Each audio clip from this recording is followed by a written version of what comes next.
Je ne voudrais pas m'opposer à Macron en tant que personnellement, mais effectivement, mon trajet a été très différent de celui de Macron.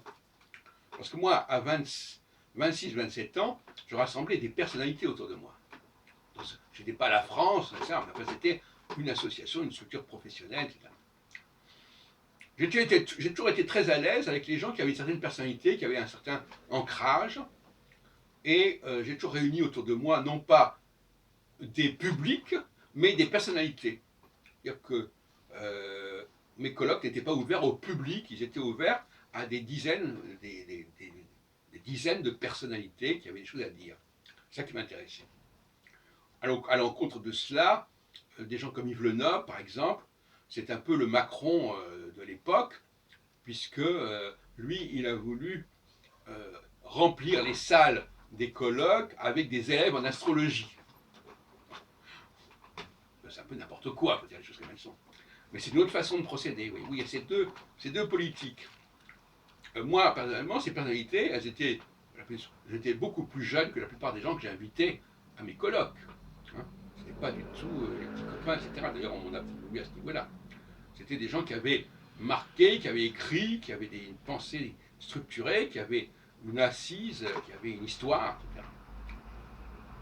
Donc c'est un certain profil de leader que je prône, celui qui est capable de rassembler des personnalités autour de lui, dans un ministère, dans un gouvernement, etc. Et non pas qui va créer de façon artificielle, en formant des gens qui n'ont rien fait, etc. Des élèves, etc. L'idée d'ailleurs, moi j'ai dirigé aussi une école d'astrologie pendant une vingtaine d'années, la faculté d'astrologie de Paris, mais c'est pas moi qui faisais les cours, simplement dirigé. Et d'autre part, on ne mélangeait pas le public des cours d'astrologie avec le public des congrès d'astrologie. Ce qu'a fait justement, et vous savez que dans le domaine bancaire, on a dit qu'il ne faut pas mélanger les différentes activités. Hein. Il y a pas, dire que les banques doivent s'occuper de tout, c'est une confusion. Il y a des banques d'affaires, il y a des banques pour les particuliers, enfin bon, etc. On ne va pas revenir là-dessus. Et le mélange des deux a eu des effets catastrophiques comme la crise de 2008, etc. Donc,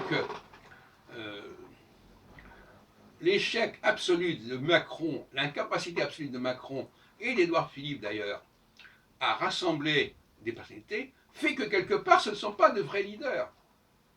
Parce que le vrai leader, c'est celui qui est capable de rassembler des personnalités et pas des masses, un public. Ça, le leader va rassembler des gens qui, eux, sont capables de rassembler des masses.